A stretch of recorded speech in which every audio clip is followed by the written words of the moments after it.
Hey, I think we're ready to get this show on the road here. We have a quorum, so we're going to call this meeting to order. First thing on the agenda is public comment. Issues or concerns not on the regular agenda may be raised by the public at this time. Citizens should speak from the podium, address all comments to the dais, begin by stating their name and address or single member district, and limit their remarks to less than 3 minutes. Do we have any general public comment? We do not. Okay. Next would be the consent agenda. Oh, closed public comment, I'm sorry. The commission may request for a consent agenda item to be moved to the regular agenda for presentation and public comment. Otherwise, the consent agenda will be considered in one vote. All items on the consent agenda have been recommended and approved by staff with no opposition received to date. Since some items on the consent agenda may require a public hearing, the commission will accept public comment on any item on the consent agenda in one public hearing. Looks like we have meeting minutes from February's meeting and an FP 2602 Hagglestein edition, section 2. And I think we're going to pull the meeting minutes from February. Yep. So it looks like it's just the Hagglestein edition. Does anybody do we have any public comment on it? Russell Gully, if you would like to, but otherwise, no. Okay. Do I have to read the whole thing even if it's consent? Okay, sorry. The FP 2602 Hagglestein edition, section 2, SMD number 2, a final plat requesting approval to subdivide 4 acres of land for the development of single-family residential zoning along Great Creek Road and West 34th Street. Do we have any motions to approve, deny the consent agenda? Russell's not going to speak. Motion to approve. I'll second. Okay, we have a motion and a second. All members say aye. Aye. Motion passes 5-0. Okay, next we have the regular agenda. The first item on the agenda, we're actually going to read 2. So we'll read both of them together, and then we'll have 2 different motions. So we're going to read FP 26-01 Windmill Edition, Section 2, SMD number 4, a request for approval of a final plat creating 3 lots over 5.384 acres within the light manufacturing zoning district, as well as a variance request to not construct a currently unimproved portion of street right-of-way. That's going to go along with B1, which is going to be case number Z26021297-1309 North Bryant Boulevard, SMD number 4, a request for approval of a zone change from light manufacturing to general commercial for 13 tracts over 4.971 acres, generally located around 1297 through 1309 North Bryant Boulevard. Thank y'all. Austin Reed, Senior Planner.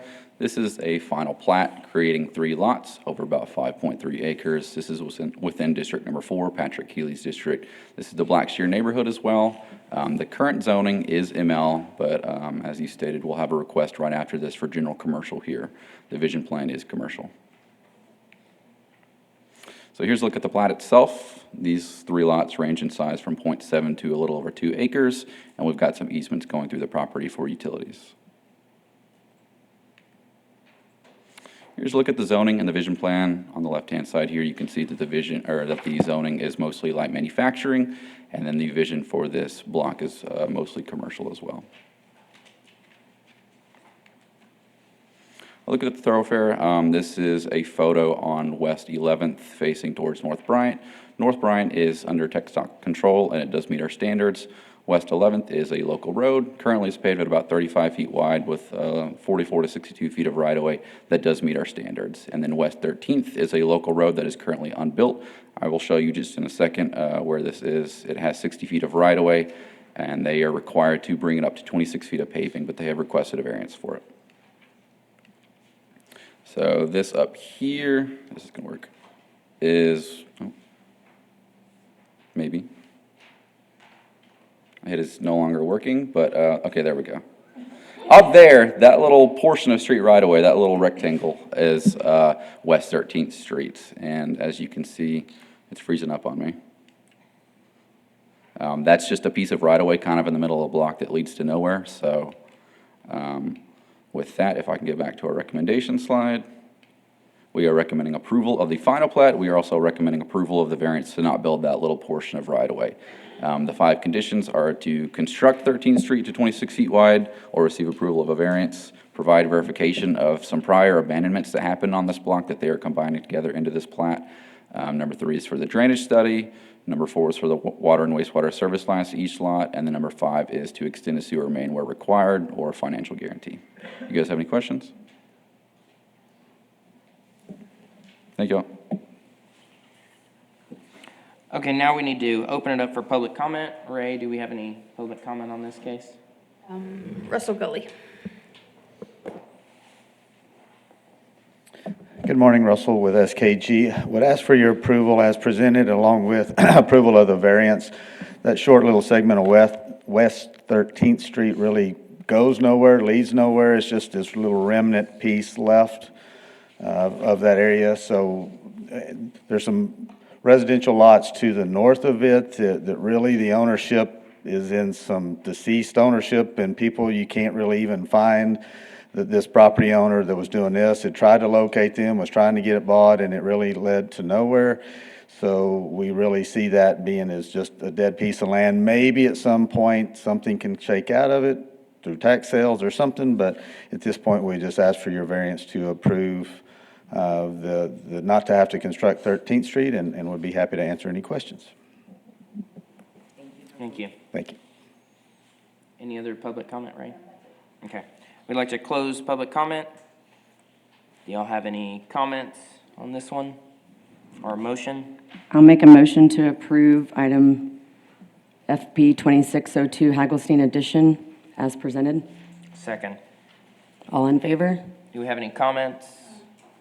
Can I We need to vote clarify the separately, motion? We are working on FP 2601 Windmill Edition, and you had said say Hagglestein in your Sorry. motion?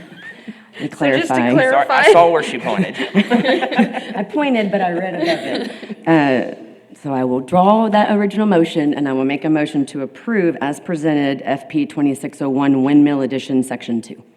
Second. Any comment on that?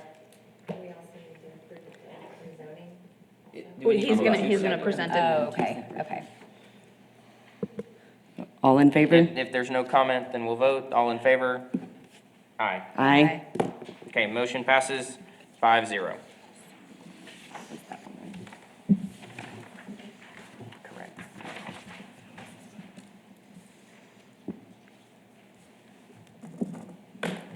Oh, I'm sorry. Oh, I guess you already read this in. I did. so, I was yeah. waiting for you. I'm sorry. Okay. Austin Reed, Senior Planner. This is a zone change request for the plat that we just heard. A lot of the information, of course, is going to be the same. It's still Blackshear neighborhood, District Number 4, Vision Plan of Commercial, 5.3 acres, and this is a request for a change from ML to CG. Sent out 34 notices on this. As far as I'm aware, we did not receive any responses. Here's another look at the zoning and the vision plan. Even though this is predominantly light manufacturing zoning, nothing really north of 11th Street there on that side of the block, I think, is a manufacturing type use. And then the vision plan does say that this should be commercial. On our rationale, we do think it's compatible with the surrounding area. It's located on a major thoroughfare, of course, North Bryant, and it is surrounded by a mix of commercial, manufacturing to the south, and some residential uses on that block and further to the north. We do think that this indicates a greater community need to be used as commercial, considering it never developed under light manufacturing, and there should be no effect on the natural environment either, and that plat has a drainage study on it. So with that, we are recommending approval of the zone change. Do you guys have any questions? I do not. Thank you, Austin. Thanks. We need to open public comment. Ray, do you have any public comment on the rezoning? Russell with SKG. Their plan is to put a hotel on the larger tract and then a QSR or quick serve restaurant, if they can find one kind of on the corner of 11th and Bryant there, and then possibly storage units towards the back. So this zoning is better suited for what they're proposed. Be happy to answer any questions and would ask for your approval. Thank you, you. Russell. Do you have any questions for him? Okay. Any more public comment, Ray? Okay. We'll close public comment, and we'd like any comments from y'all or a motion. I make a motion to approve. I'll second. Okay, we have a motion and a second. Any comments, discussion?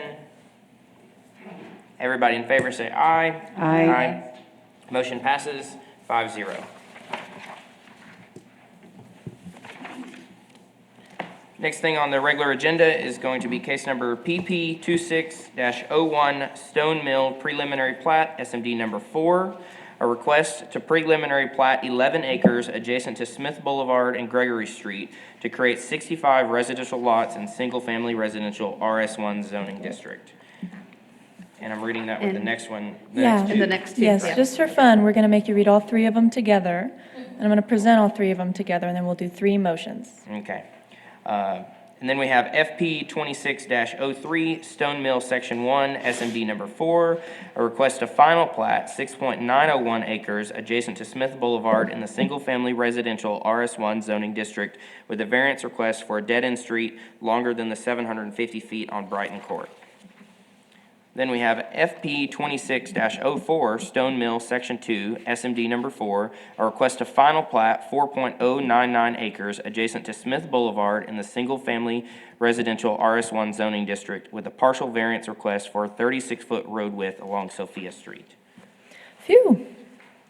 Good morning, everybody. This is Arden, planner. As Shane so nicely stated, we're going to start out with the preliminary plat, and then we'll kind of go through both sections. We'll look at them all in context, and then we'll get three motions. So this, in total, is a request to plat about 60 residential lots over 11 acres, divided up into two sections. This is in the Pauline neighborhood, Patrick Keeley's district. It is zoned RS1. They recently went through a zoning. The vision plan is neighborhood.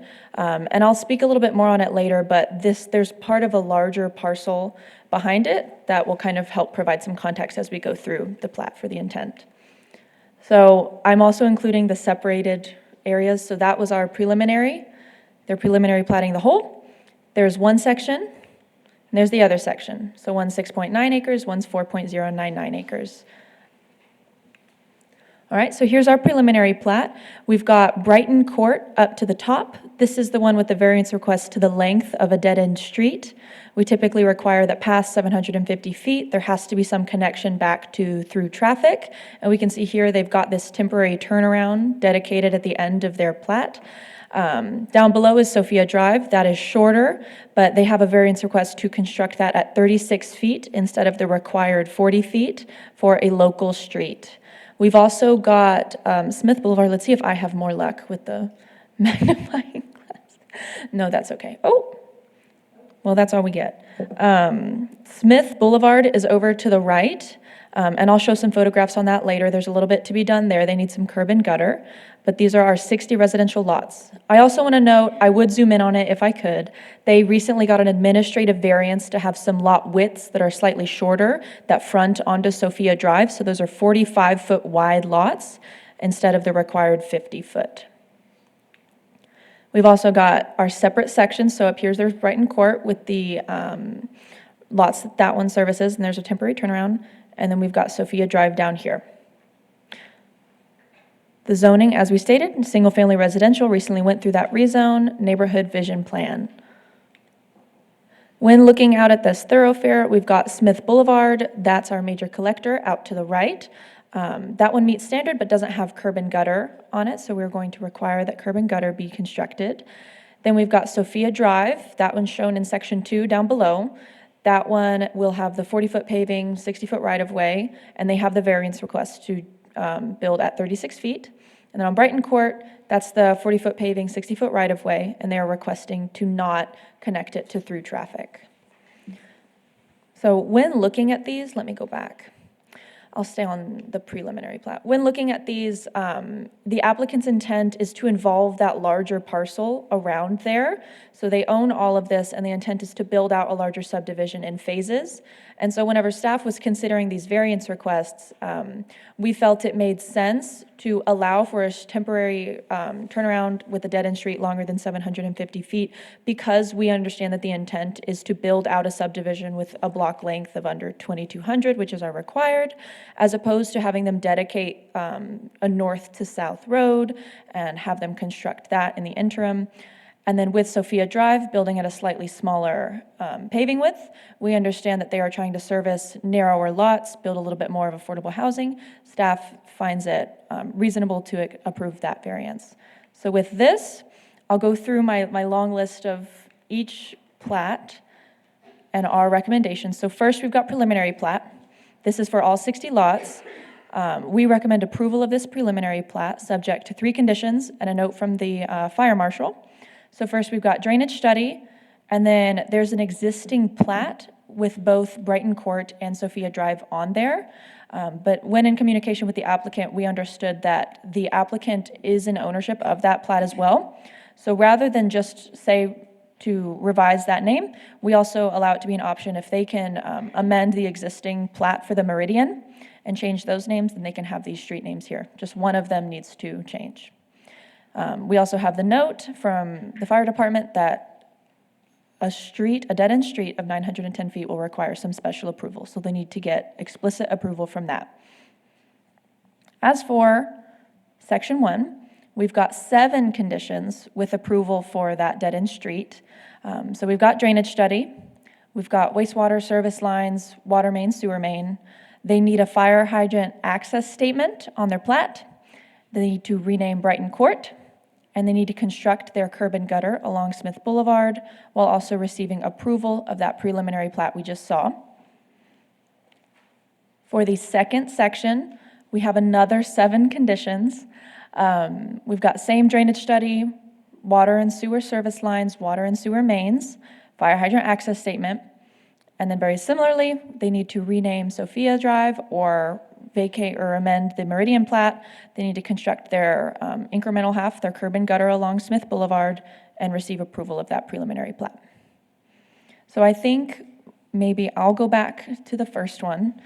We can proceed like this, and I'll click through it. Do you guys have questions for me on any of these 3? I have one.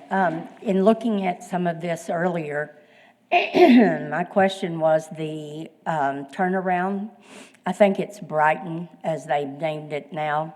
Can you explain that a little bit more about the 750 feet and the 1,000 and what that does Sure. with fire? I can try to do my part to explain what it does for fire, Okay. but I must admit, I'm not out there on the lines. What I see here, this is a street that's 900 feet, and we have a clause in the ordinance that we don't want a street to be longer than 750 feet due to that specific way that we can only access these streets by driving 1,700 feet to get to the back of them. So we want that to connect to through traffic, so that way we have some kind of turnaround. And so when we look at this, we want to see if you are driving down to this final lot up at the top left corner, which I'd love to magnify for you guys, but we want that this person, instead of having their only option for egress being to drive out Brighton Court 900 feet, that they also have this ability to go down through Sophia Drive. But again, when looking at this, we feel that the intent is to build out the subdivision and to include some different uses, and so staff feels comfortable recommending approval of that variance. Thank you. Any other questions? Okay, I'd like to open it up for public comment.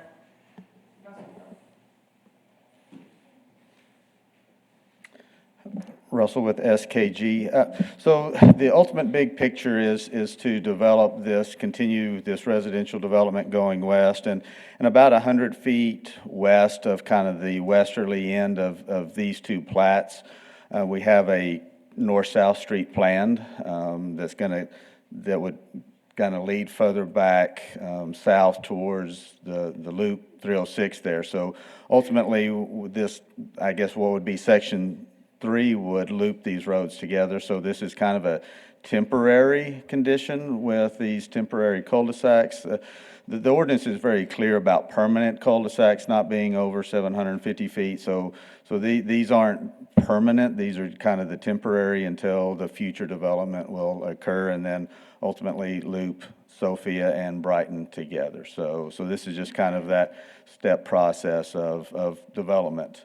is going to occur there. So, and I guess Brighton and Sophia, developers and wanting to name streets after their granddaughters, so it's the same one. I guess they're looking to kind of move their focus from the Meridian, which is kind of in southwest San Angelo, over to this location. So I guess they wanted to bring these street names over here and get their daughters' names on the map sooner for some reason. So we'll work through the minutia of that with the city and the developer on the street names. On our paving width request, we're asking for the 36 feet width on both streets. I don't know if we were clear maybe in our application or even how I saw it on one of them, but we would like to have the request a 36-foot paving width with curb and gutter on both streets. That, based on some conversations we've been having with the city engineer and staff about amending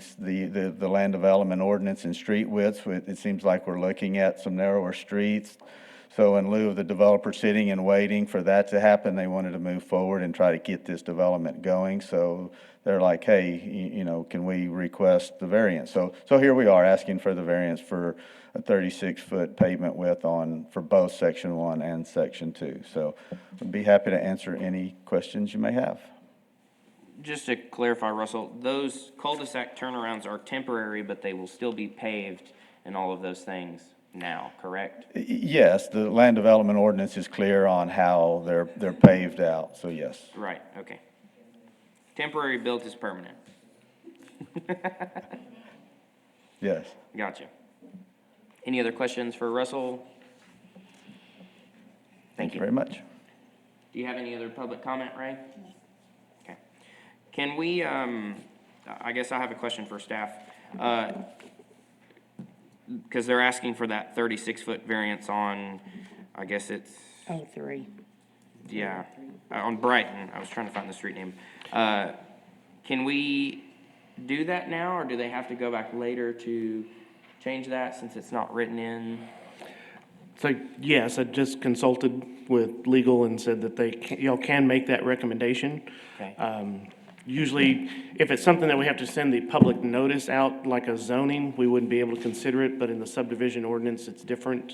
We're able to consider those types of development processes here, so you could make that recommendation. Okay. I do also echo Mr. Gully's statement that, yes, the city staff have been considering narrower streets. While that has not gone through the full process in front of Planning Commission, City Council, we know that the cost of development, streets are one item that the city can potentially, if we have narrower streets, then that's a lower cost per lot that you sink into the lot. So that's something to certainly consider. Okay.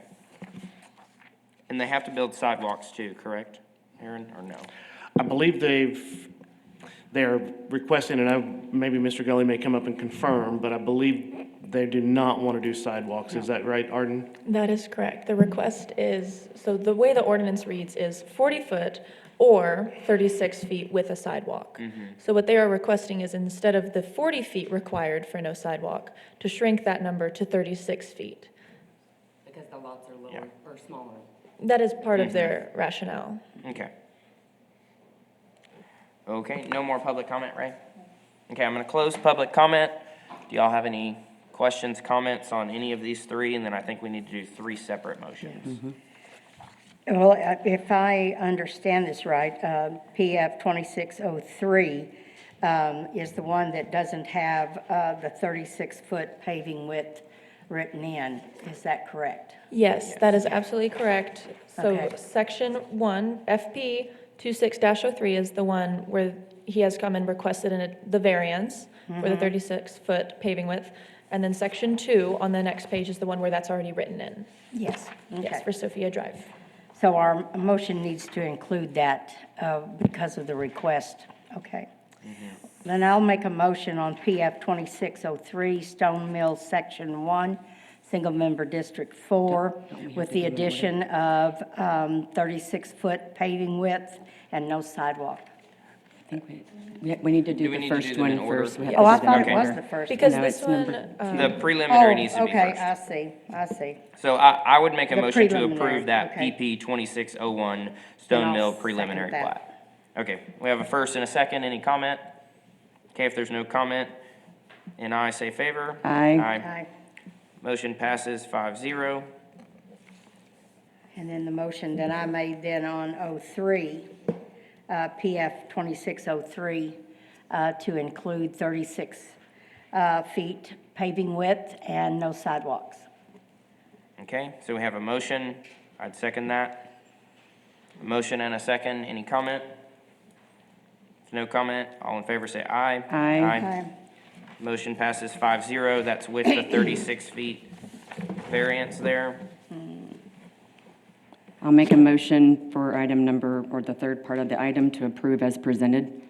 Okay, we have a motion and a second. Any comment? All in favor? Aye. Motion passes 5-0. Okay. Now we're going to go into the second part here of the regular agenda, rezonings and comprehensive plan amendments. City Council has final authority for approval of rezonings and amendments to the comprehensive plan. We have already voted on the Z 2602 1297 through 1309 North Bryant. So it'd be the second item. I have Z 26-03 620 East 43rd Street, SMD number 2, a request for approval of a zone change from single-family residential RS1 to low-rise multifamily residential RM1 for 6 lots located at and to the east of 620 East 43rd Street. Right. Good morning, Ray Lineberry, lead planner. So this is a rezoning request at 620 East 43rd Street. It is 1.379 acres. They are requesting to rezone from single-family to low-rise multifamily.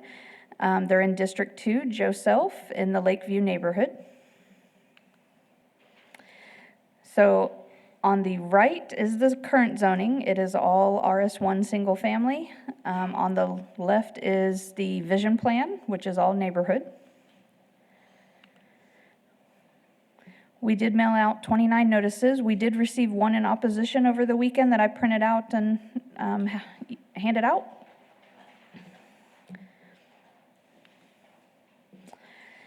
So I did want to clarify.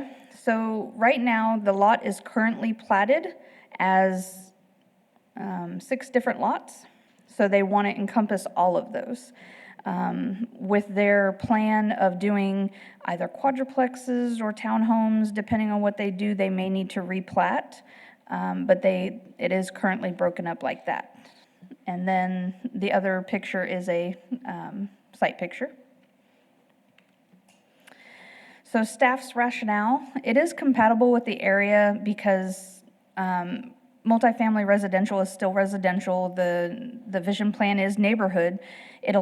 RM1 will allow for different types of residential, and with it being so close to Lakeview High School, and it is an infill property, so it will help with allowing different types of residential. The latest housing study, the 2025 housing study, does list different types of housing as a need. So with that, staff is recommending approval. Any questions? Do you have any questions for Ray? Okay. Okay. So we'd like to open public comment. And Joseph? Could you pull up the image showing, yes, that one right there. This one? Yes, that'll work, thank you. And please state your name and address or single-member district. I will, thank you. Give me a moment, please.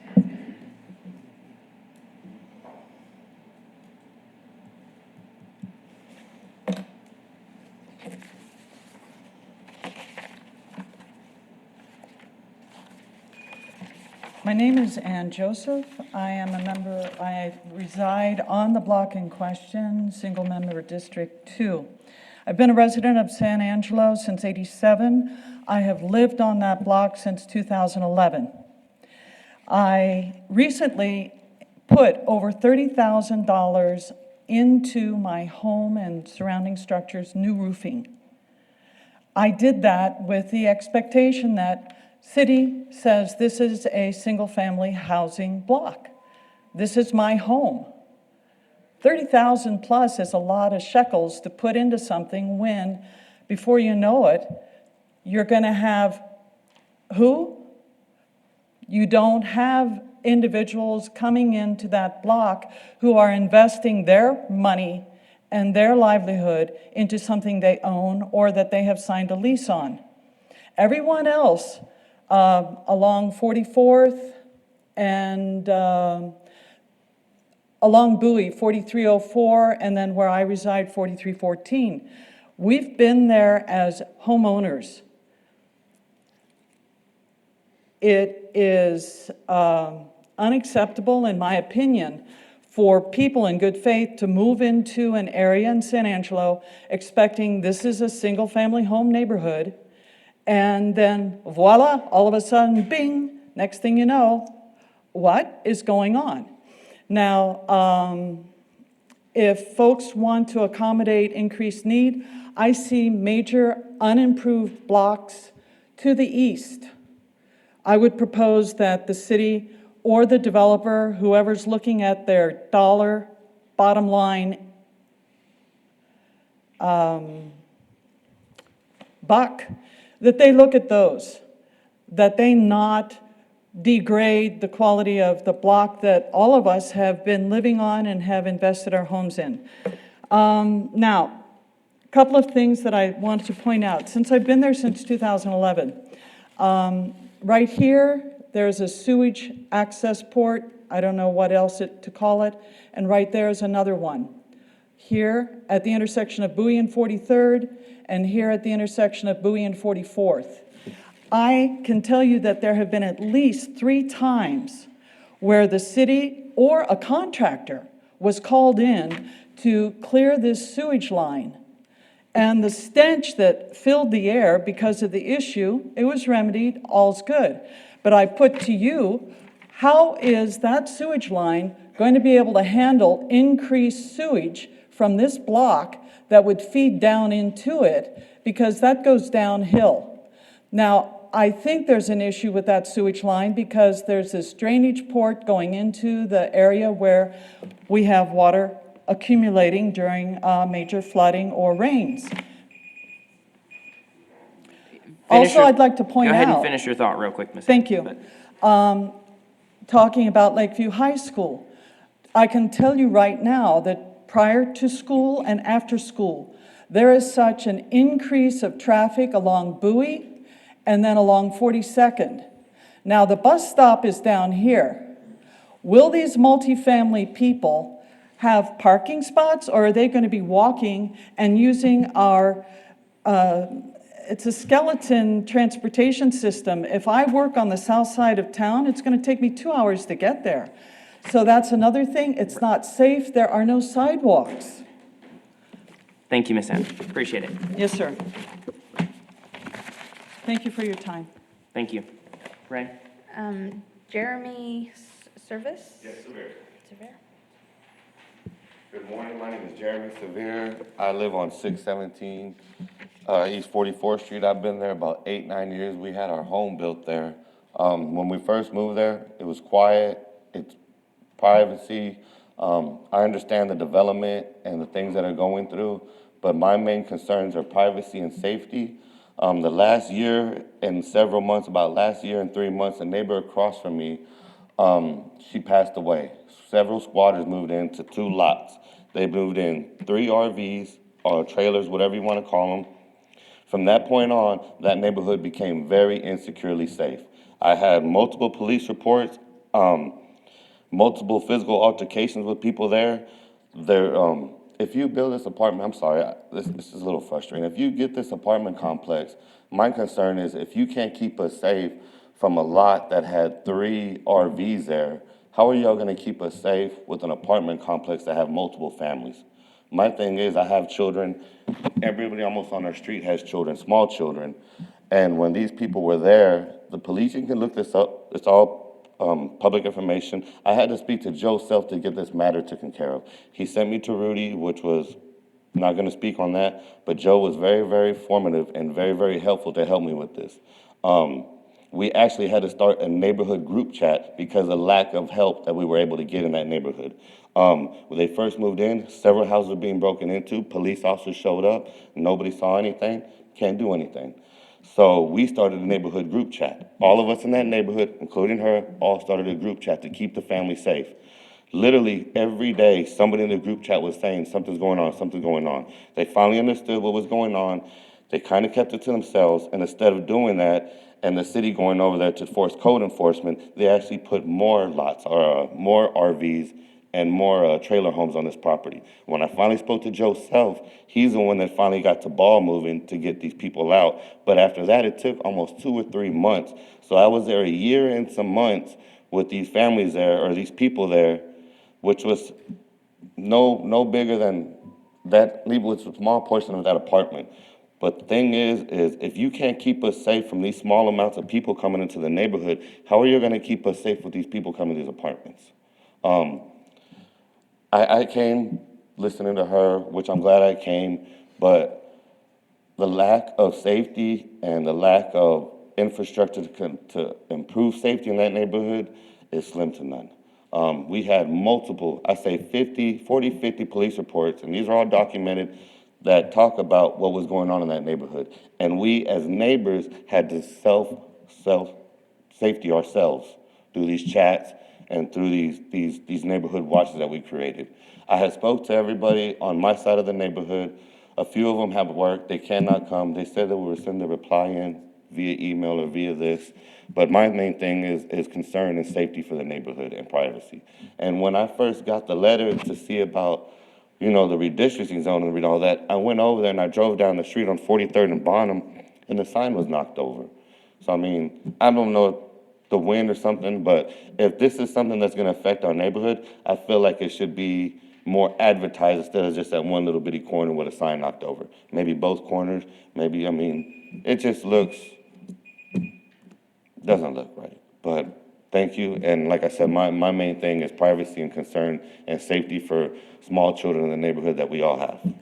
I do have a question for you, sir. When you said the RVs, mobile homes, or whatever they were in the neighborhood, were they on this lot that's in red? So the one across the street is, I believe it's 622. So Okay. it's 2 lots. It's one lot right here, and it's another lot that has a home. She passed away in that home. When she passed away, squatters moved in. They put a trailer home in the back by the alley. They put another trailer home in the middle on the same lot, and they moved another one in the middle of the street, right down the street. I had to call the police officers several times, which one came out, said that somebody already called and they tagged it. They did not tag it. I had to call him back again, and they went out there, and I walked out there, and I physically saw him tag it. 3 days later, I had to call them to come back to get the RV out. With the help of Joe Self, which I'm extremely grateful for that man. He's a very good man, and I told him he'll have my vote again, and him helping me in this matter. So he recommended that I call Rudy, which I'd already been calling him for months, which I know y'all know who Rudy is. I don't have anything good to say about him. Joe Self helped me get this through to him.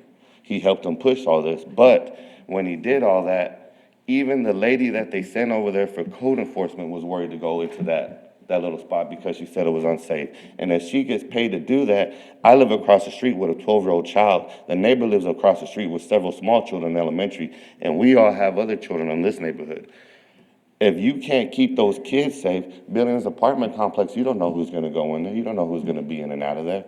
Those apartment complexes, like she stated earlier, we're investing money into our homes. I just got the home built about 7, 8, 9 years ago. The one next to us was built a little bit before that. And since I've been there, I put a metal fence around my yard. She's put a lot of money in her home. We maintain our properties. But the biggest thing I say is there's nobody out there to help us in safety. There's nobody. The younger police officers that I spoke to that came and talked to me, they were the ones that helped me more than anything. They're the ones that directed me to go to code enforcement. But it was literally like the Wild West out there. There's nobody taking care of us. People's houses were getting broken into, and we have to start up a group chat to keep ourselves safe, and I just think that it if you're gonna do something like that, I think infrastructure needs to be more important before doing anything of that. Thank And I you, sir. appreciate your time. Thank you. Thank you.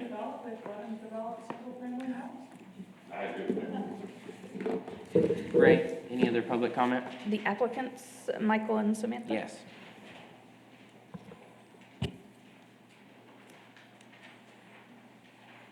Hello, my name is Michael Yoakum. I'm the one that came up with the idea of trying to develop it. I'm not really sure what that has to do with us on the 44th Street, or the 43rd. Could you speak up, please? I'm sorry. I'm not really sure what that has to do with us with the RVs. I would assume more eyes, more with the duplex. With more eyes around, we'd have less people coming over to try to break in. And the plan is to develop this lot and hopefully getting our neighbors, our neighboring lots on whoever owns these to start developing as well. So that way we stop having more people try to break into these abandoned homes or rental properties that are along Bowie. As far as the school district with the kids or it being unsafe to walk, those kids walk them streets every day and the city hasn't done anything about it, which I'm not pressing against, but I would assume it's going to be safer to develop these lots to stop these children from actually skipping school, breaking into the abandoned vehicles that are on this property that is mine, just misbehaving. I would think it'd be, Okay. I just think it'd be great for the neighborhood to increase more people in this area and develop this area more than just leaving where it's at. And we also plan on putting in curbs and doing. Can you- Oh, my name is Samantha Brooks, I'm sorry. Okay, and please speak in the microphone. Okay, I mean, we plan on doing everything by code, adding curbs, there will be parking spaces for the duplexes. We're not, I guess you wouldn't call it apartments, they're just going to be duplex homes. And we're not gonna third-party it out, like, oh, these people will, I can't be in charge of it, maintenance, you know, we're going to be in charge of it. Like he said, you know, the kids from Lakeview, they always come to our lot, because we have such a big lot, and they skip school, they break into the vehicles, and if there's homes there, I don't see them being brave enough to break into a home or, you know, any of that. And we know that we have to bring utilities up to this lot. You know, we've already been talking to a few engineers about all that and trying to get it planned. We have a, I don't know what that's called, a diagram, a layout of what we want to do for this, for the duplexes. Could you speak more about the duplexes? Are they going to be separated and parking in front of them, behind them? Yes. And how many of them? Yes, the parking will be in the front. It'll basically be a 6-bedroom, 4-bath. So you'd have 3-bedroom on one side, 2-bath on each side. Parking would be in the front of it. I know that we may have to get it replatted because I've been speaking with Ray and she was saying that because it is in 6 separate, what is that, lots? I'm sorry, I do the paperwork and he's like the brain, you know? So I know that we would have to, we most likely will get it replatted into one. That way it kind of gives us a little more room and stuff to figure out how to do the layout. This is my family home. I've lived in it. My sister was born, I think, I think because I have 4 siblings. She was born in 96, and we've lived in this home since then. I've moved away and then came back in 2011 when my dad passed away. So this is my childhood home. But at the way everything is right now, I think this is the best option. And hopefully, like he said, we bring in new, because everything's gonna be brand new. We bring in everything new, and maybe the people with the lots across the way, they will, you know, try to jump into and build duplexes. Are you keeping the structures in that, what looks like? My home, honestly, we probably will not. We're just going to, because we have 2 other homes. We own the home right there on the corner of Bowie and 43rd, the 4300, and we will most likely just knock it all down and make it fresh and nice. It'd be best just to build a clean slate, knock it down, build the duplexes there. It's great for any single family or a single mom or for a family, because all the schools are there. I've heard that there's possibly a daycare coming. You have the elementary school, you have Lincoln, you have Lakeview. Families won't have to move around or drive very far to go to schools. So I guess I have a question. So we're talking about rezoning at RM1, and that's a whole nother story because right now it's a, quote unquote catch-all. You can really do lots of different things there.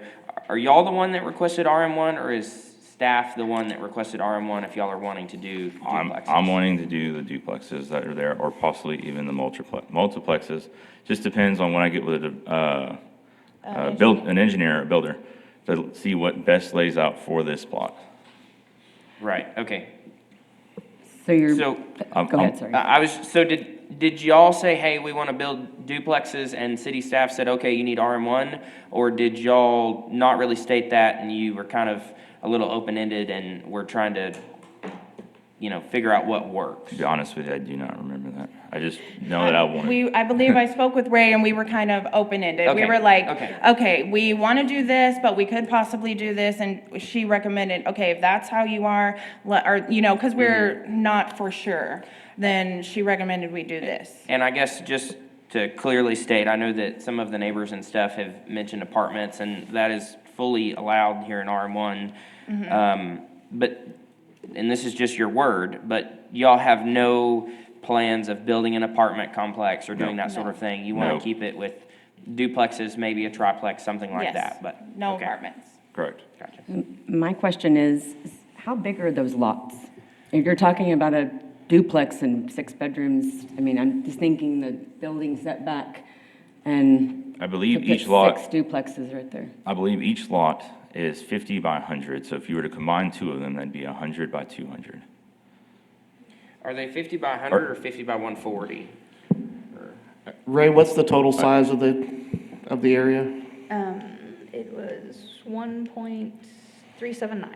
So they're working with over an acre of land. Now, more than likely, depending on their structure size, that's why the recommendation is to replat, to remove those lot lines, and it's one lot under one ownership.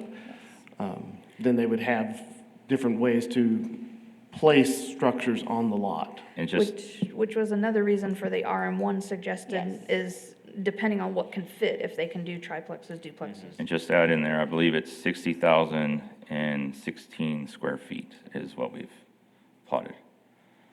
Have y'all already had a pre-development meeting with the city to talk about infrastructure and that kind of thing, or not yet? No, sir. This is our first time This ever is our doing anything. first step. It is scheduled for 3 weeks from today, or 2 weeks Yes. from today. I think it's March 16th, right? March Yes. 16th, yeah. Any other comments, questions for them? Thank y'all. Thank you. Any other public comment, Ray? Okay. No more public comment. I'll close public comment and open it up for comments or a motion. I guess my thoughts are, I don't necessarily have a problem with duplexes being built. I think just looking at the pictures that are there, that might actually, new structures might actually bring value to that area. But I do have a concern about kind of what you said, Lyndon. I mean, RM1 leaves it pretty open. How many different structures can you fit on these small, tiny lots? Duplexes are one thing, but triplex apartments, to me, that's a completely different situation. I like the duplex idea. I think that could work really well in this area, especially being new. And you're talking about, as she said, taking what's there and removing it so that the land is clear to do the duplexes. I too don't think apartments would be appropriate for being right there in the middle of. So is there any way that we can make any comments about RM1 with the size of the lot being just barely over 1 1/4 acre? So I do believe that since this goes to city council for final approval, you guys can recommend, like RS2 is a lesser residential that does allow duplexes, but it only allows duplexes. You could also build a normal single-family house there, Correct. correct? Okay. But it wouldn't allow townhomes, zero lot lines, condos, Correct. any of that sort of thing. Yeah. The other option would be potentially requesting to table it for 30 days, I also think maybe a planned development, since it is over 1 acre, because then that's when you can actually put some conditions on a zoning, where straight zoning, you cannot condition it in any way. And if they wanted to do multiple structure types, so they had some duplexes and they had a triplex or a quadruplex here and there, that's really the better way to mix those uses, because that's mixed uses, where RM1, while you can have different structure types, this would allow you to put any kind of conditions that you think would be appropriate to have separation between the RS1 districts. I do believe that our, for over 6 years now, our Res Intel study has told us we need this type of development, and we need small developers like this local couple to do these things. But we keep getting a little bit of hesitation, knowing that it's a little scary because it's unknown to us as a community. I do believe that in this neighborhood, it is a good, thriving neighborhood, and it has a lot of potential to continue to be a good, thriving neighborhood. As they mentioned, it's close to a lot of amenities for education, and so it does need some other amenities in that neighborhood to continue to keep it to thrive as a growing neighborhood. So I think if that's something y'all are interested in, I think if they have a pre-development meeting in 3 weeks, we might be able to narrow down what a site plan might be able and bring something back. I know that is a 30-day delay for them, but I think that is something that we could, if you're interested in that and saying, all right, what are the real specifics of this, we'd be happy to look at that as city staff. And for the PD, for the public, Aaron, it would go before the same process, right? They could still comment again. Now that we're in communication and talking, the neighbors can reach out to the applicant. Y'all can be in open communication to figure out what works to make both financial sense and to keep the people safe. That is correct. It'll go through the same public hearing again for here at the Planning Commission and then twice at City Council. It does give opportunity for the applicant to kind of knock on doors and say, here's what we really are trying to do here on this piece of property. And if we were to table that, does that cost the applicant to change it to a PD or anything like that? It does not. We would keep the same fee and same process moving forward. Okay. I do have a question. Are these duplex or potential duplexes going to be rentals, or will people be purchasing them for ownership? Do y'all want to come up here and answer that? Because I have another question as well. Because I didn't understand it either. It would be rentals. Rentals. Yes, ma'am. I do understand the concern of the homeowners around there, and I do agree, like, there are some empty lots without residents around them where something like that potentially might work better. I just look from a perspective, like, if that was my home, how I would feel. Well, the goal is to start upgrading our neighborhood. They talk about the neighborhood being safe. It's not safe. And as far as this group that they're in, I've lived there most of my life, and I'm not in this group. I've actually helped this lady before to abandon this alley here, which I'm not going to go too in-depth with that, because the plan was to abandon the entire alley, which was deceitful later on. It was only just a partial, which I'd like for her to speak on if she would like. All these houses that are going down Bowie are rental houses. Most of them are trashed rental houses. That's why they're abandoned, because that homeowner does not choose to upgrade them houses. They are in the floodplain. They have been flooded. His idea is just to get the insurance off it and leave it the way it is and start renting it back out. If you were to go look at these police reports that they're talking about, my name is going to be on most of them. I'm the one that is helping to get that squatter out of that house. Yeah. And then as far as I know we're going backwards. The trailer homes out there, that has nothing to do with me. I would like to just start developing this area. It is a great area to develop. It is out of the water plain. When we had that flash flood come through here, from the 620 in the middle of that plot to the right, none of that went underwater. So it's perfect for homes, for families to come into, to be able to have walking distance if they would like their children to be able to walk to school, walk home, which I know elementary wouldn't do. But as far as the Lincoln, I have 4 kids. My kids have all walked home from there. I've even kind of let them walk from Goliad. I've never had an issue with any of that. I have one question for y'all. You said that you currently reside in the lot right next to it. Is that where you? Yes. Okay. The 4302? Where's- we own that one, or he does rental properties. I have 4302 and 620. No, 4300. He has 4300 Bowie, and then we have Oh, wow. 620. But you guys reside there? Yes. Yes. And then we have a family friend that resides in the home next to me. Okay. Would y'all be opposed to us tabling after, so that way you can have your development meeting with the city and things like that? I'm not sure what that is, my first time. So if we tabled, that would essentially mean we're not gonna vote yes or no. We're going to let you go to the city, have the pre-development meeting, decide if you want to stick with this RM1 or if you would like to change it to RS2, if you would like to do a PD. PD is a planned development. So essentially, you'll work with the city, you'll say, this is exactly what we're going to do. Kind of like Aaron said, you know, we can put a little bit more restrictions on what you can and can't do. There can be a few more structure types and just different avenues that are not just generally allowed without a more in-depth. Yeah, we can do that, so that way it ensures that we're not going to just build apartments, on that property. Is there an apartment listed on this paperwork somewhere, or? Is there what now? The RM1, I believe they're saying that RM1 makes it open-ended, that Correct. you can do apartments. And we Oh, can't that's put restrictions on that, so if it were just approved to be RM1, you could do anything that's legally allowed in RM1, and there's nothing that we can say after that's done.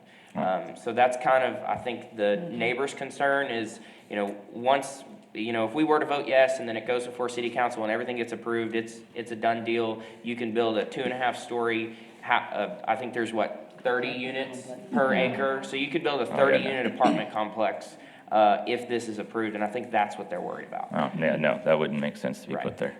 Yeah, that doesn't. But okay, thank y'all. Okay, thank you. Thank you.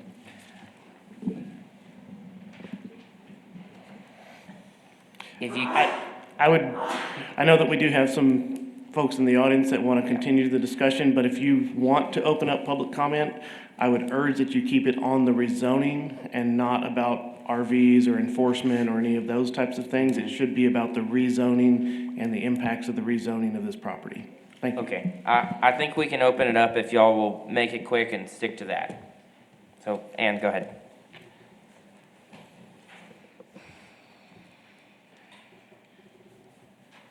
One of his statements seemed to not be as clear as I thought would be relevant. He spoke of properties that had been flooded and were rentals. Those are the properties right here that abut the drainage area, and they were... I'm not sure this has anything to do with the rezoning at this time. How does that, Vice Chair, I'm not sure that it does. I don't I'm think sorry, so. I wanted to clarify his question, his statement, which pertained somehow to the rezoning, that he even made it. Be that as it may, I wanted to make sure that folks understood when he said the houses along Bowie are rentals. They are from about this point on. The house on that corner, the next one, and that one are all owned. And then these others have been recently sold. My neighbor said that these have been condemned because of the flooding. So I bring it up because the gentleman brought it up. I wanted to clarify that so that folks here would not be thinking that the houses on Bowie here had been flooded. And that was my main issue. Thank you. Thank you. We'll close public comment. And open it up for questions or a motion. I honestly think we need to table this. I agree. I think with a lot of the opposition, I think it would give a chance for them to have the city meeting to figure out what they want to do. I think rezoning it this way is broad on, I like the idea of denser housing. I like the idea of duplexes or even maybe some condos or something of the sort. They have a lot of work to do with infrastructure and everything regardless, so there's gonna have to be a lot of talks with the city. But I would make a motion to table it for 30 days. Let's revisit next meeting, see if they have, figured out things, if they've talked to the neighbors, and then if we have to table again, then I guess we could look at it then. and I will second that. And my comment would be, I think they're on the right track. They don't seem to want apartments, which I think in this particular place would not be as appropriate. So I'm for the tabling so that they can bring more in focus what exactly their goals are going to be. And so I like that, so. So we have a first from me, a second from Lyndon. Any other comment on it? Okay, all those in favor, aye? Aye. Motion is tabled for 30 days, I guess until the next planning meeting. Okay, next thing on the regular agenda is conditional uses. The planning commission has final authority for approval of conditional uses. Appeals may be directed to the city council. We have case number CU 26-01, 2502 West Loop 306, SMD number 3, a request for approval of a conditional use to allow household living on commercial property located at 2502 West Loop 306. Austin. Thank you. Austin Reed, Senior Planner. This is a conditional use from the Vista del Arroyo neighborhood. It is District Number 5, Karen Hesse Smith. The zoning for this property is general commercial, CG, and the vision plan says it is commercial as well. What we have, as you mentioned, is a request for approval of household living on this property.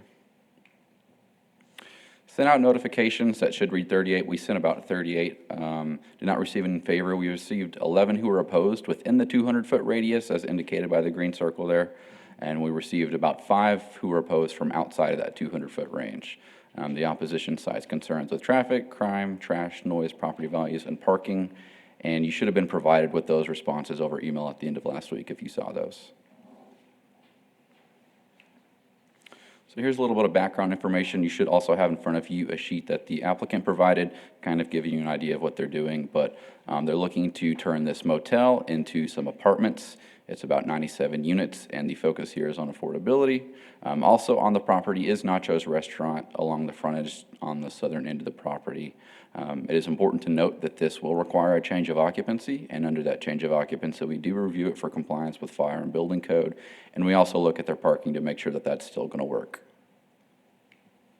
So here's just some additional photos. This is Nacho's. This is on the eastern boundary of the property facing north. And this is on the western boundary of the property facing north. This is the zoning and the vision plan. As you can see, this is general commercial. It is surrounded by other commercial zoning. That planned development district you see is the Village East Retirement Community, and then the vision is entirely commercial. So under our staff analysis, this is located along a freeway, and it contains an existing commercial business that is Nacho's. It is surrounded by a retirement community under a planned development district, the Village East Retirement Community, and that does have a base zoning of multifamily. The property is in close proximity to the Southwest Plaza Shopping Center off to the east there. 2 other apartment complexes that are kind of to the west and northwest on the other side of Village East. And there's also the Sitel Tower and some other existing commercial properties along the frontage. The motel today is already allowed to dedicate 2/3 of its units to extended stay, meaning 30 days or longer. And we do think that this directly addresses a critical community need for affordable housing. Also, the renovations as part of this proposal are limited to the inside of the building. So with that, we are recommending approval subject to 2 conditions. First one is for their necessary building permits, and that does include the change of occupancy. And then number 2 is for any exterior lighting needing to be shielded downwards. Do you guys have any questions? Austin, can you go back to the page where it shows there you go, right there. So that light purple is general commercial. The darker purple is? CG/CH, general heavy commercial. And I think really there should be a correction on this. I forgot that doesn't work. Village East, up towards the top left of the zoning photo, that is currently under the PD now as well, as of last year.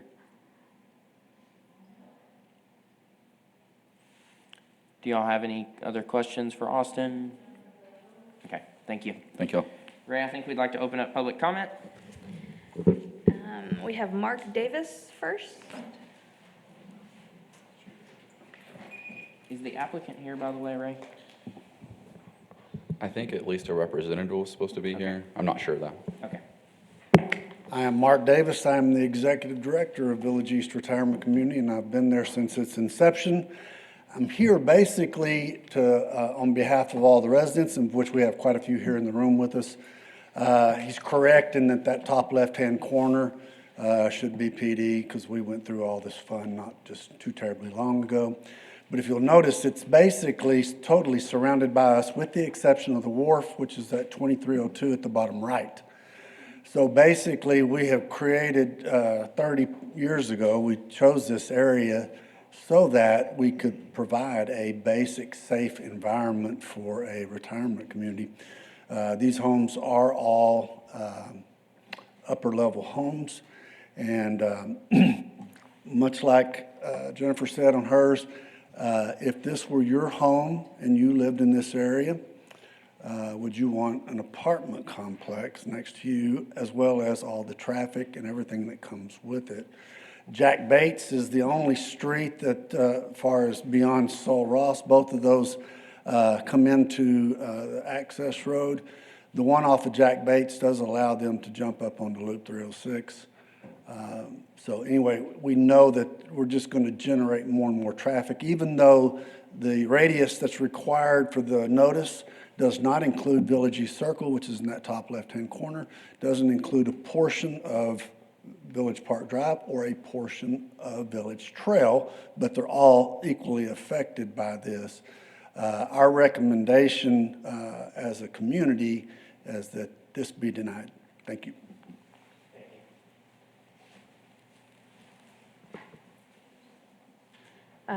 Dawn Horner?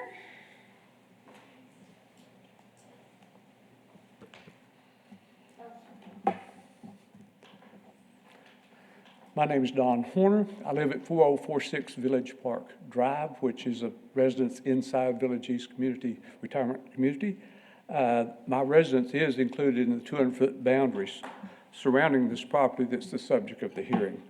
To me, the basic appeal of living in a retirement community is to have a place that provides a quiet, calm, relaxed, safe place for seniors to live.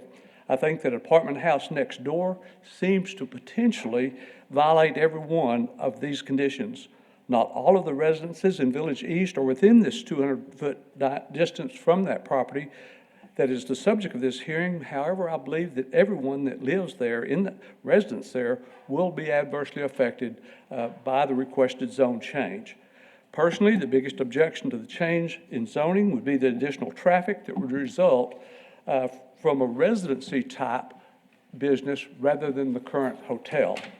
Due to the very nature of a retirement community, most of us suffer from diminished hearing, diminished eyesight, and diminished mobility.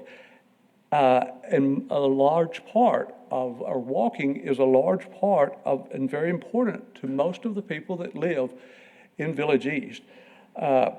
Since getting to the different phases of the Village East require crossing Sol Ross and or Jack Bates Drive, additional traffic would definitely be putting all the residents at greater risk. Even going down to the office/clubhouse requires all the residents of Phase 1 and Phase 2 to cross these already busy streets. Adding traffic and traffic noise would definitely lower the quality of life for myself and my wife, and I believe all the residents of Village East. I am in no way demeaning apartment houses or people that live there. I am saying that a large number of young people that would live in apartments, have children, work at shift work that necessitates coming and going at all hours, and in general have a very active lifestyle that generates way more noise and chaos than older people desire to endure. In researching the history of zoning, it appears that two of the main tenets for zoning are protect property values and to protect quality of life. And it is my opinion that having an apartment house just across the street could very likely adversely affect both of these tenets. I know for sure if the property in question was an apartment house when I was considering moving there, I definitely would have thought long and hard about moving there. One of the main reasons for moving there was so my wife would have a safe place to live after I'm gone. I do not think that that reason is unique because we've got 106 houses there, and even though they're all full, there's only about 130 residents. That means that most of the people that live there are single, and most of those are widows. I realize that safety for adults, Village East was built to improve the quality of life for senior citizens by providing affordable housing. Any change would detract from that and affect the residents and the village. We have zoning regulations for a reason, and I respectfully request that the current regulations relative to this property be maintained as they are. Thank you for your comment. Do I ask for questions? I have a question on, and maybe some of the other residents can answer too. I know it's currently being used as a hotel. Are you having any issues right now with it currently being used as a hotel with noise and traffic and? Okay, And a let me make a restaurant? comment about that, and all I can comment on is my observation. I have a straight line of sight into the hotel, and some here may have a different idea, but what I observe is that most of the traffic to the hotel comes in and exit back to the loop. They don't come through there. Now, they may, as they're staying there, they may come through there some, but the main deal, they're travelers, that or they're people that are staying there temporarily while they're working in town. Most of them come in, park there, and go inside, back and leave. They're not living there. They're not out walking, they're not out with their kids playing. They're not doing those things. But I see if we have residents living, the residents that live there, what I see is that most of us exit down Jack Bates or Cell Ross back into town. And I think if there's residents there, they would come more nearly following that same pattern, and thereby all that traffic, them would travel right through the middle of Village East. Thank Does that you. answer your question? Yes, sir. Okay. Anything else? I don't think so. Thank you, sir. All right. Okay, Jennifer Cooper?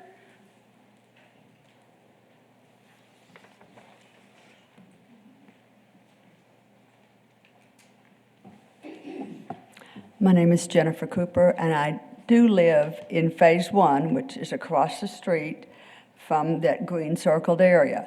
But I am just as concerned as the other residents about this potential change. We moved here 8 years ago, and we looked hard and long before moving to San Angelo and found this wonderful place. And it's a nice, quiet place, like Don said, with lots of single ladies living there. We walk all around that neighborhood. I feel safe to walk. Even when it's getting dark, I don't feel very threatened by that community.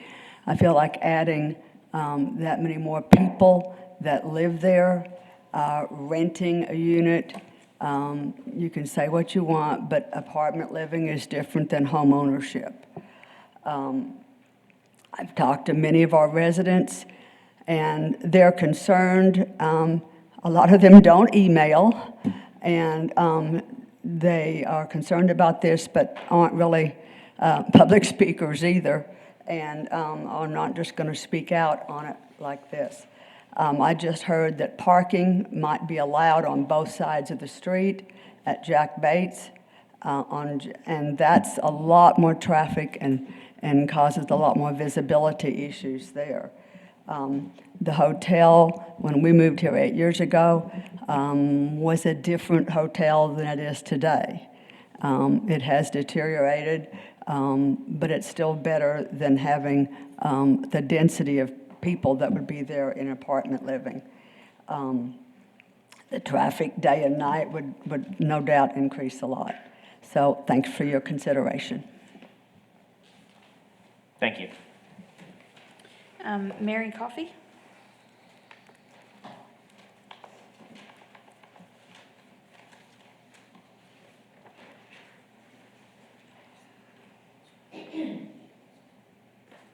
Hi, Mary Coffey. I'm council member for SMD 6.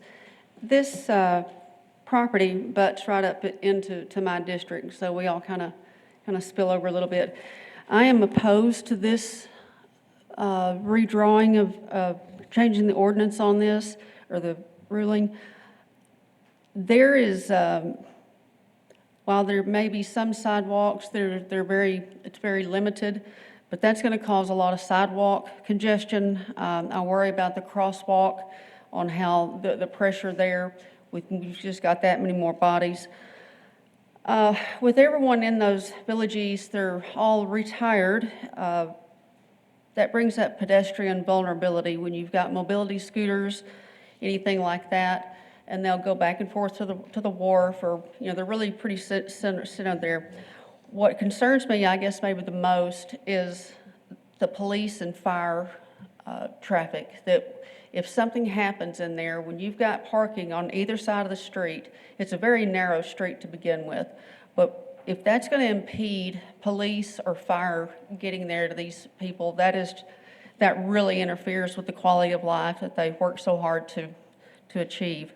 There's going to be increased foot traffic. Like they were saying earlier, when you've got this, people that are there just at the hotel, they're there, go to bed, get up, and they're out of there. When they're living, there's a convenience store right around the corner. It's a denser population there that is going to put our elderly, put them at risk, I do believe. I'm not sure what all the construction that would have to be done to these to get this up and running like they want as apartments, but the construction noise, operational noise, and doing that, I think that's going to infringe on the privacy there at Village East. And as far as noise goes, common sense will tell you there's going to be an elevated noise factor there. To me, it brings a lot of the same issues to this area like the short-term rentals do in other areas. I'm not sure how you could handle the parking overflow, but putting that there is really counterintuitive and not productive to what these people have put forth to be in Village East. Really, that's about it as far as that goes. It's just the added congestion and not being able to get to those people if there's a fire or if the police come. That just really puts them unnecessarily at risk. But thank you for your time and consideration. Thank you. And then Alan Price.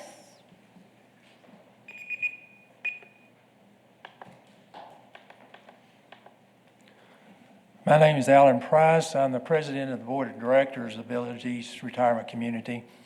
And probably most of you probably aren't familiar with who we are and what we do. We're a nonprofit corporation, very similar in the way we operate to Rio Concho West, and most of you are familiar with that. What we do is build custom homes. They're nice homes, and we have 106 of those homes at this point. We were formed for the purposes of providing affordable housing in a safe, supportive community atmosphere to people 55 years of age or older. And in that, what we do is, again, similar to Rio Concho. We sell these homes to the residents as a life estate. When that person moves out, we go back in, we refurbish it, and then we resell it. And we resell it at a discounted price. We could get much more for our homes than we do, but again, we're trying to provide affordable housing for those 55 or older. Most of what I was going to say has already been said, but one thing it's hard to picture in your mind unless you look at this and drive it. There's really only two ways in and out of Christian Village. One is at the Loop and Knickerbocker. You take the access road, you come to Nacho's right there, and we're right behind Nacho's. The other is to go through the middle of our facilities on to back to Sunset. And I think it's already been mentioned, most of the hotel traffic, we're pretty sure, uses the access road. They're coming in there, they're leaving to go to work or wherever they're going. A real concern that we have is with people living there, the natural tendency is to take that back road through the middle of our project. And again, as it's been mentioned, the people in a hotel are there to stay the night, get up and leave. Apartment living, you've got more families, you've got people outside, you've got all of that interaction as well. So again, we have real concern of what this is going to do to our residents, the people who not only live there, but own their homes there. Any questions? I don't think so. Thank you. All right, thank you. That is all we have signed up. I'm not sure. Is the applicant or a representative of the applicant here? Yes. Okay. Hello, if y'all would please state your name. Nathan Boats. We are looking to deal with an affordable housing problem that the 2024 San Angelo study brought out on housing, and we were hoping to convert this hotel into apartment studios. And I would like to address some of the concerns that some of the neighborhood has had at this time. I've been a property manager for 17 years here in town, and basically some of the concerns that have been brought up are, let's call them like misnomers. The idea that apartment living equals crime is not true, especially on my properties, because I'm an owner-operator. I don't hand my apartments over to other people to manage. I do that myself. At trash, we pick up trash on a daily basis, because I do have other apartments in town that I've either managed or currently own and everything. And these are definitely concerns that I understand neighborhoods have that I am proactive in addressing. That we pick up trash on a daily basis, noise complaints and issues, any of that kind of stuff, I deal with immediately. There is, on my properties are quiet. I think that has, a lot of that has to do with the application process. I vet their criminal backgrounds, which is currently not being done at the hotel. You don't know who is moving in for a night or two at those hotels. They could have criminal backgrounds or extended stays. A lot of people that are in extended stays are, they're oftentimes denied apartment living in other places. And I check their financial backgrounds. A lot of my tenants do not have vehicles. About a third of them don't. So in terms of the traffic issues, a lot of them are on either bikes or walking. Because these are going to be apartment studios, it will not, these apartments will not be, what's the word, suitable for families. And so because we will only be allowing 1 to 2 people in these units, we're not going to be having a lot of like family activities, because the property's not conducive to that. In terms of property values, I would think that having an apartment complex there is going to actually help to increase the property values, as opposed to having a hotel there, which is more historically known for having more police activity, because you don't have rules in place of how your tenants are supposed to behave themselves. Where with me, I have 8 pages of rules that they have to abide by. And we will be there having a daily presence on the property and overseeing a lot of the activities that go on there. I have a question. Do you have any questions? Yes, ma'am. Are you currently managing the Ramada, or used to be called the Ramada Inn, whatever the name of the hotel? Roadway. Yeah, no, we're in contract right now. Okay. So you're under contract to purchase it? Yes, sir. Okay. You mentioned somebody on site, so there will be like a full-time, not working in the Nachos restaurant, but will there be a full-time person in the apartment office, or I guess what's now the hotel office? Yes, we have plans to remodel that as well. All of the remodeling that we're going to be doing is on the interior, and making these more, more like homes as opposed to a hotel. And we're not going to be touching the exterior part of it. How many parking spaces are there right now versus units? Do we know? I meant to drive by this weekend, but I didn't do it. It's over 100. I don't have the exact number. Yeah, that's something we would evaluate as part of the change of occupancy process. Do we know what the percentage of I know you said 2/3 of the hotel is is open for long-term stay. What is that current percentage right now that's utilized? I Of the don't have those long-term stay? numbers. I don't know the current percentage. I know that February to May is their busy time. Like their capacity is pushing like 100% because of things like the rodeo, the stock show, the carnival, those kind of things. They all come to town during this time. So I know for at least 4 months out of the year, according to the current owner, they are already kind of maxed out, as are many of the hotels in town. I have several questions. Sure.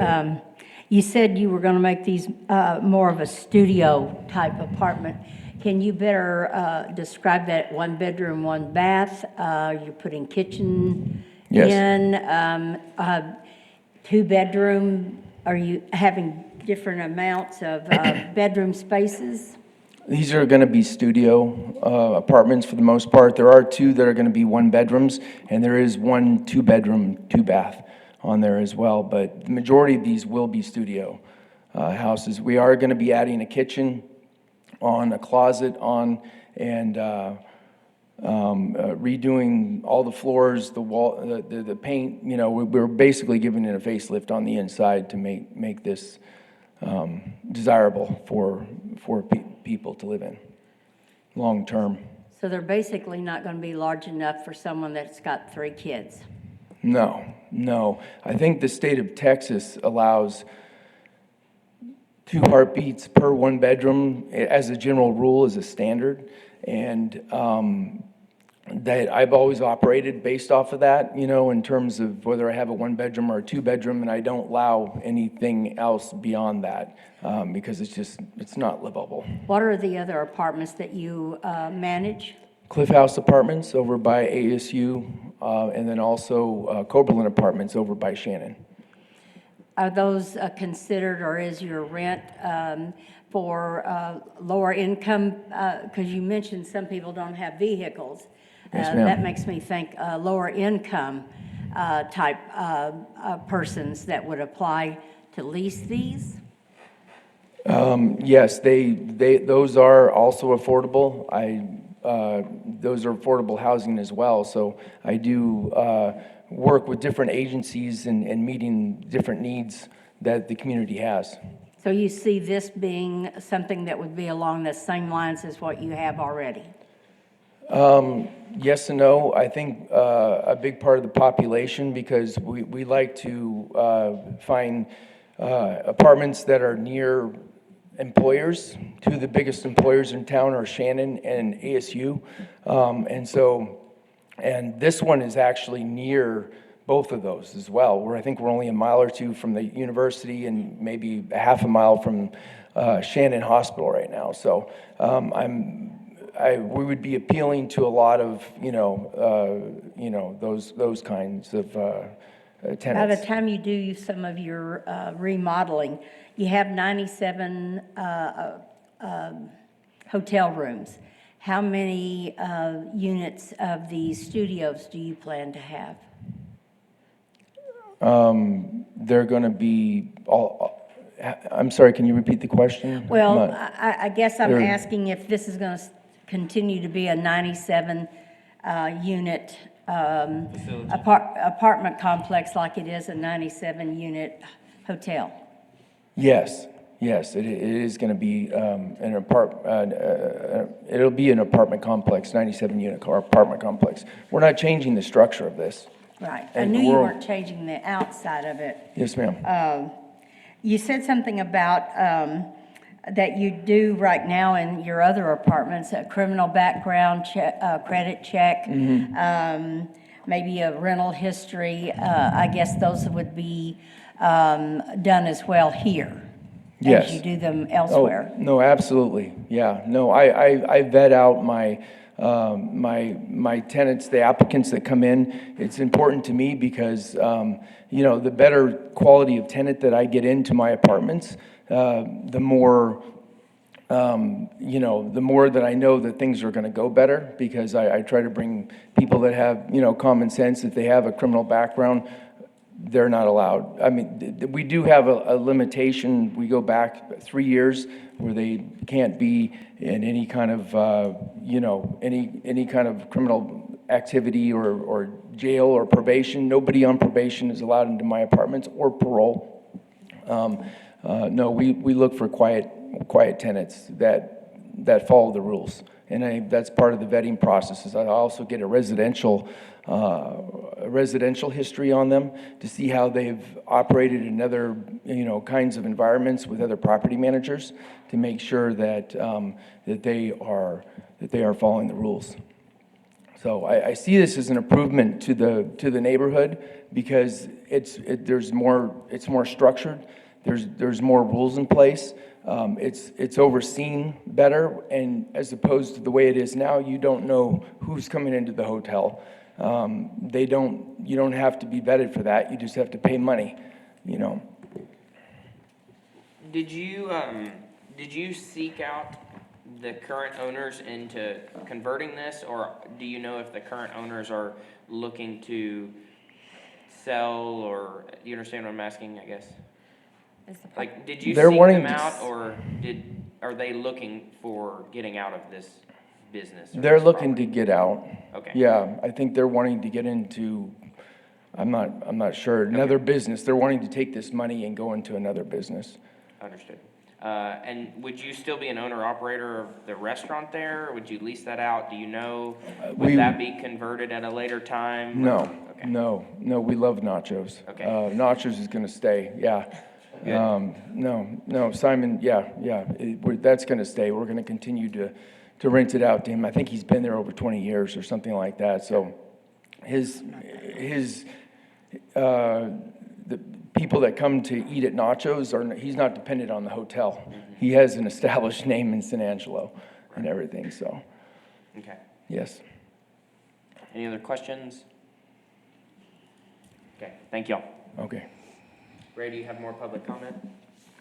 I do not. Okay. I do want to make sure the board, oh, never mind, I'm sorry. Oh, I'm sorry. Can Go I do ahead. a public comment? Yes, go ahead. So I'm a tech business owner here in town. Can you tell us who you are? Yes, please. Your name and either address or single member district.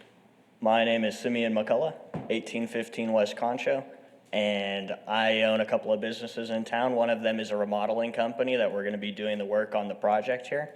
But I'm also a tech business owner, and Rishi Patel, the current owner of the Roadway Inn, is the one that came to me saying that he was interested in potentially selling this. So I've known Caleb and Nathan for a long time as individuals who are owner-operators of apartment complexes, and they do a really good job of keeping it affordable, which we have the study that came out saying that we have a literal crisis for affordable housing.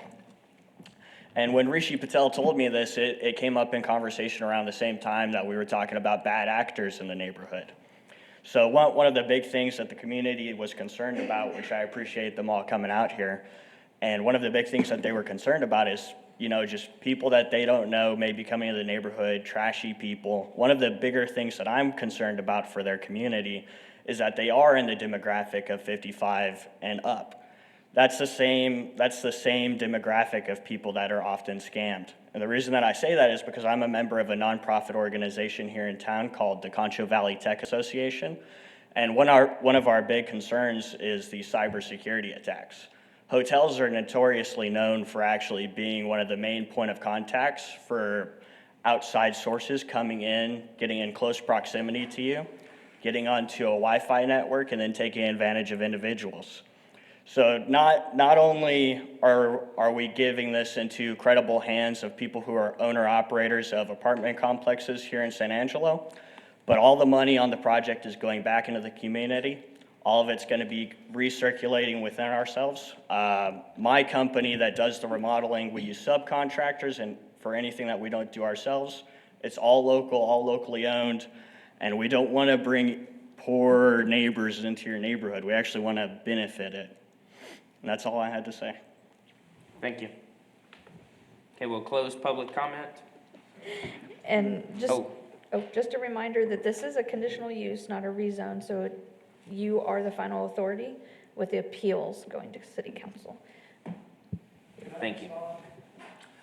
I think let us talk for a moment, and then maybe if we have more questions for the public.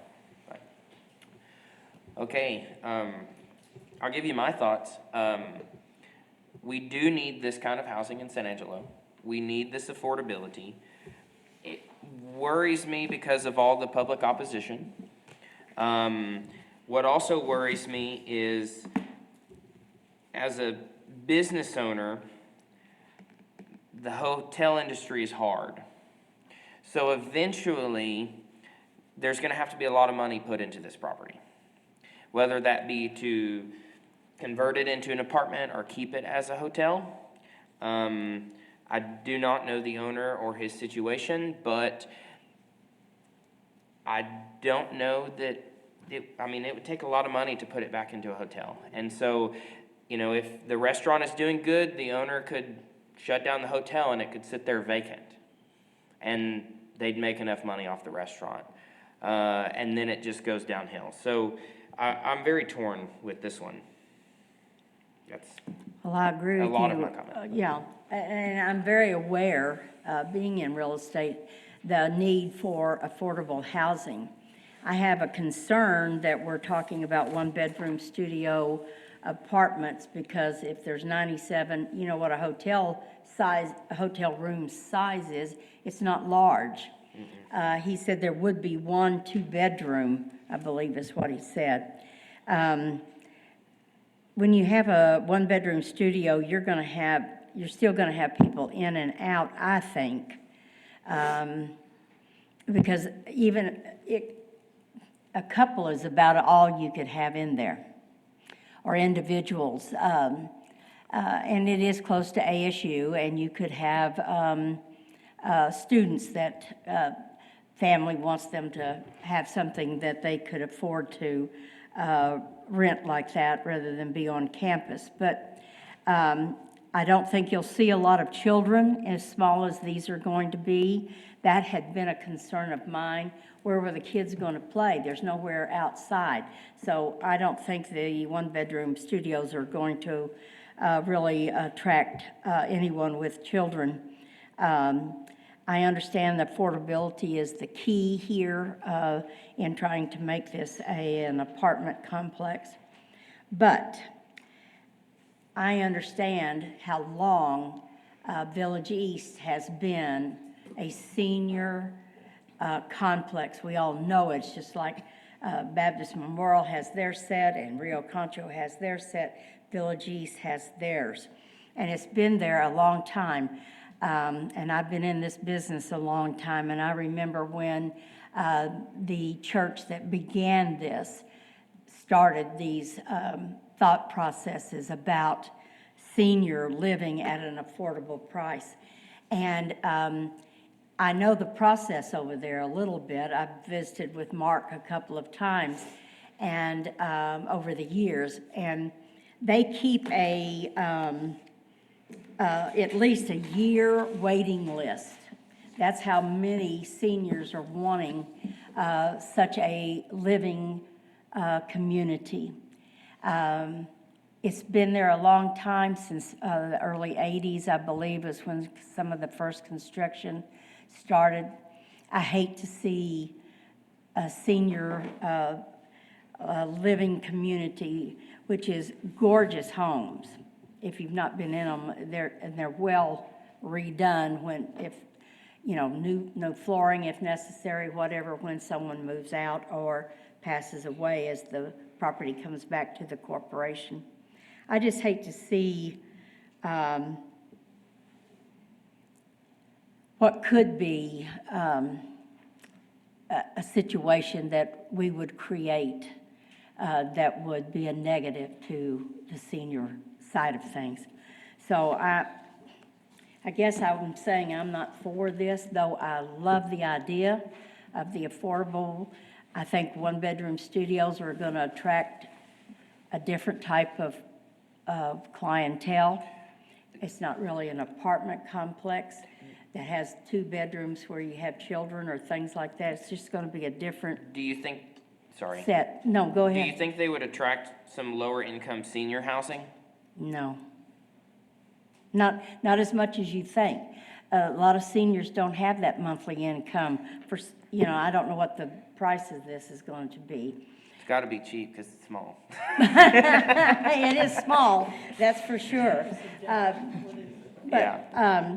And I know a lot of money, and is going to go into this based on some of the information the gentleman that spoke first, he's going to put a lot of money in here and into the insides. But he's got to put kitchens in. He's going to have to put some closet or somewhere, a lot of money. And it's evidently going to stay right here in San Angelo, and I love that. I hate to be negative about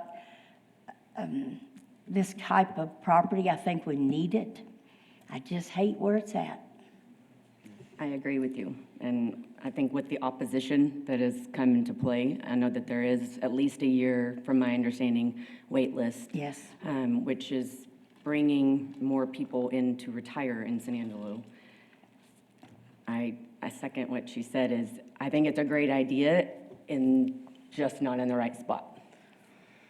And I'll kind of tag on to that. I think initially when I saw this request, I thought, and I've heard this from one of the residents, I thought, that hotel has definitely deteriorated from the outside perspective. I initially thought, well, this will be great, an ability to revamp that. And in my mind, initially, I thought, well, I don't know if I would rather live by a hotel or an apartment, because the hotel, you have the transient people coming in on a daily basis. But after listening to the concerns of all the residents, I do see, apartments, your residents are there all day, every day. They're, it's not like a hotel that you go to sleep, like Mr. Price said, you go for the night and then you're gone and you're exiting on Loop 306. So again, like Lyndon and Candy have both said, I do think there's a need. I think that property is in need of some love and care, but I just can't ignore the concerns of all of you residents today. No, I guess I have a question. If this doesn't get approved, what is the size of this lot? I believe it was over 3 acres. Okay, so there's other options that the applicant could come back and still try and do this via PD, via rezoning, via all these other things. So I will remind you, 2/3 of the units today can be used for extended stay. Right, and that's 2/3 of the hotel? Correct. Okay. And this is also, 2/3 of the units today can be used for extended stay, defined as longer than 30 days. So In our 2/3 eyes, of the pretty much household apartment, living. 60 units can be long-term right now? That is correct, under our zoning ordinance. Up to 30 days. Over 30 days? Over 30 days. Right. And what percentage of those are? That's what I was asking. I don't think we had an answer. Right now, I don't have those figures, and that probably fluctuates based on the kind of business they have. This is a conditional use, so you have the ability to add or remove conditions as well. But also, if we were to deny it, the applicant then has the opportunity to appeal it to city council. Correct. Is this property currently on the market? No. Not that I know. No. I'm not sure. Okay. I don't think so. No? Do you mind? No? Okay, thank you. Okay. I would also like to say, just to remind you guys that a conditional use is, you can put conditions on it, it can be revoked if something happens. If they try to come back for a rezone, there's no conditions, there's no, unless they do a PD. The revocation of a conditional use, Ray, how does that work? Is that via like police reports, and is it kind of like a STR, or how does that? So it would more be, we would have to look at the complaints, the police reports, and staff would bring it back to planning commission. Right. In my And that's a lot of money to put into a property for a conditional use that in the event that there's issues, I mean, I would hate that as an owner to have this, you know, property that I've invested millions in, and then later to have that, the purpose of it be revoked. But just to clarify, so I wrap my head around it, right now, 2/3 can be used as long-term housing. So Yes. they could still put $600,000 into this place right now and have 60 residents. Correct, And there's nothing that anybody can do about it, correct? That is correct, under our current zoning ordinance, and so that's why you could put some time constraints on the conditional use to have them come back, or we could use our discretion to revoke it if something goes wrong, but they could start doing work on it right now for those 2/3 of units. So you're essentially looking at 30 units. Mm-hmm. And the roads around there are public roads. One of them's a minor collector. They all have parking on both sides and built to standards. So there have been many cases, including one for the Village East that came through and the sidewalks were waived. So, you know, we have some other things to consider, but here on this property, it's already built out. It's not going to change. We're just looking at an interior remodel and converting it from a transient stay, which you don't know who's coming in, to a more permanent stay. So somebody mentioned about short-term rentals. Well, this literally is a short-term rental today, and allowed by right. And they're looking at changing that to a longer-term rental. I would make a motion to approve. Because we're only adding 30 units. They're already allowed 60. They've already learned that they can have 60. If it goes bad and there's lots of opposition, then they come back to us, it's revoked, those 30 units go away, they still keep their 60. But it's not a good situation, I agree. If I could choose an area for this to be, this is not the area I would choose. But also, if I owned the property, I would be looking at other ways to make money. I would also look at that housing study and realize that we need affordability and attainability. I agree, I don't think it's the right area, but I think that we should allow them to try it. And worst case scenario, it doesn't work. They've sunk $1 million into this property, and it has to go back to a hotel, and you get a better hotel out of it. But regardless, they're putting a lot of money in this property, which I think will ultimately be good for the residents. And yeah. Good for the senior residents that are around it? Is that what you're saying? Value-wise, yes. See, I don't see that myself personally. If the outside is not going to be changed any, only the inside, it's still going to look the same on the outside unless it's refurbished in some way. It's a hard decision to make, but you've got 106 senior homes with maintained yards and streets and right there. And to put something in the middle of them, and this basically is in the middle of them because you've got some on Sul Ross here, some on the other side of Sul Ross over here behind it. It just doesn't fit to me. I agree. I represent this district, and with all of the opposition that's being presented, I have a hard time agreeing to approve. You'll have a second motion? I'll make a second motion to deny.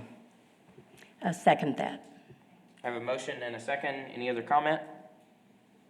If no comment, in favor say aye. Aye. Nay. Motion passes 4-1. Or the motion to deny passes 4-1. I'm sorry. I was going, the motion passed. Correct. Okay, so we'll move on to the planning director's report. Aaron? Good morning, Commission. Aaron Vanoy, Planning and Development Services Director. So I've got a couple of things in our director's report that we've been working on and been working with the Development Task Force. One of them is a discussion about what we commonly call double frontage lots. This is the second highest variance that we have that goes to our Zoning Board of Adjustment. And we would like to try to alleviate that, because if you start seeing that many variances coming forward, that means and getting approved, that means your zoning ordinance is not reflecting what your community wants. And so this comes in under section 501, under the residential standards, item K. It requires 2 25-foot front yard setbacks to adjacent streets in residential areas if there's no alleyway behind the lots. And I'll have an image in just a moment to show you that. But I think most of y'all have seen, when we have discussion of plats, what a double frontage is, and we'll just kind of demonstrate that here in just a second. So the proposal is to change the verbiage to allow the standard zoning district, and I said to allow the standard zoning district front yard setback, because each of our zoning districts it's not always 25 feet. There could be times that it's a 15-foot or a 20-foot, and so we want to make sure that that's clear, that because this implies only certain zoning at 25 feet. We want to make sure it's clear. So that, depending on the zoning district, could be 15 to 25 feet, that being in the front yard. And that would be the other side yard adjacent to the street would be a standard of a 10-foot setback instead of something else. Because that takes into account a standard 5-foot right-of-way on a local street. So you're really 15 feet back from the back of curb, if you will, for the structure. So that actually gives a pretty good setback, where if you're on a regular home, your setback on side yards are 5 feet on either side. This gives just an additional 5 feet as opposed to the 25 feet. We would say that, okay, at that point where there's no variances allowed except if the right-of-way is more than 10 feet. So on some streets, we know that we have an excessive amount of right-of-way. Well, our goal is to try to get houses, pretty standard, and so that as we start looking at those smaller lot sizes, they can still squeeze them in. So if you got excessive right-of-way that's more than 10 feet on the side yard on that adjacent street, then it would be considered for a variance. So let me give you an illustration here. So you see the ones on the left. You can see that there are 3 double frontage lots there on that little street that kind of curves in there. And you can see, if you look at the adjacent lots, how that lot's bigger. Well, they're trying to take into account for that 25-foot double frontage. So they're eating up 25 feet of that property. And so while it's going to be a bigger property, it's also on the corner. You could have a side entrance or something like that, but it's a lot more property to maintain. And in certain neighborhoods, that's fine. We're just saying we would like to see, because we see variances on those, how do we get that to be a little more consistent throughout our community? So if you can envision, well, that would really just make that a little bit, that lot could be smaller if the developer chose to at the point of platting.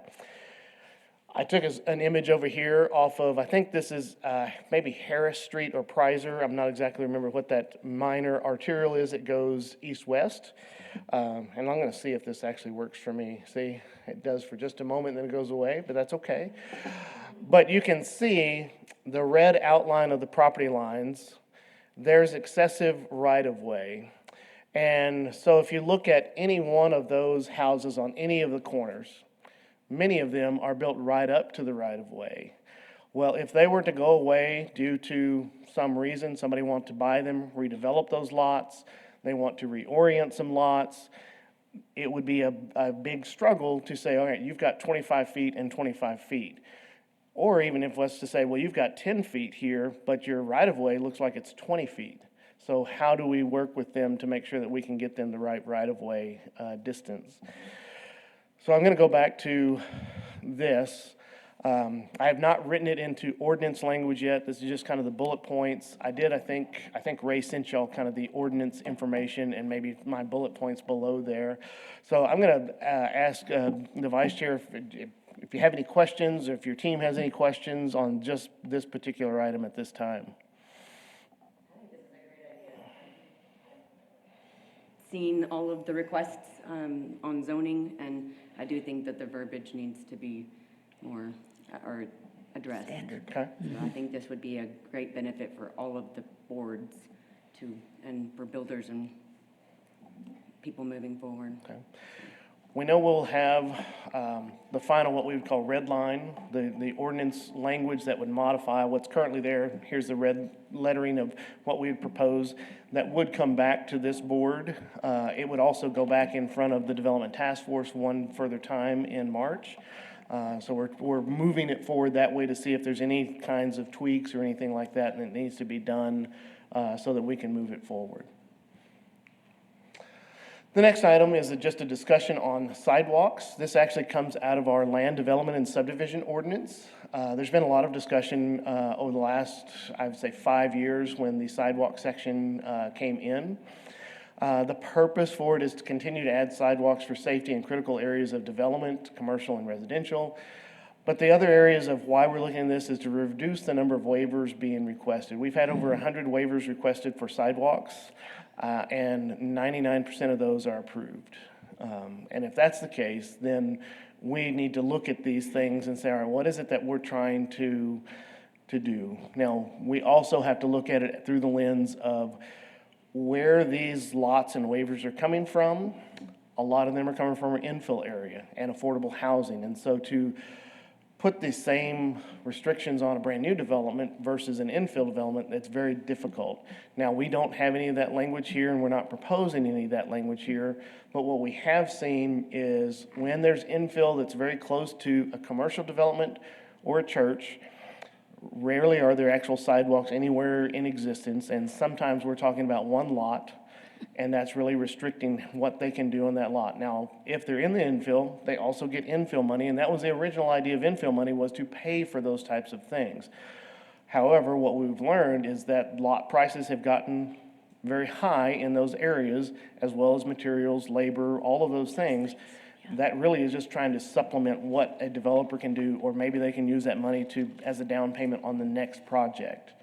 So we're looking at striking the commercial districts and the churches and trying to put some kind of language in there that talks about, and this is just what we have sampled right now, is direct path along a budding street right of way from the property being developed.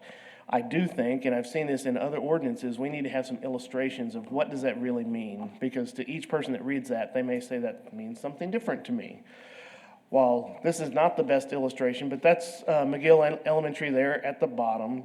And so, and I forgot what that top road was, but if you're looking at the top road, it would be a direct path going from the school to the right, or the direct path. It wouldn't be on both sides of the street, it would be on one side of the street, and maybe we need to add that language in there.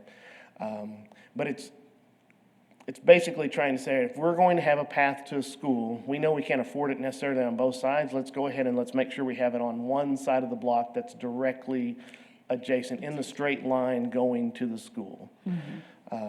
So I'm not sure that we're hitting the language correctly quite yet, so if there's any suggestions on that, that would be much appreciated.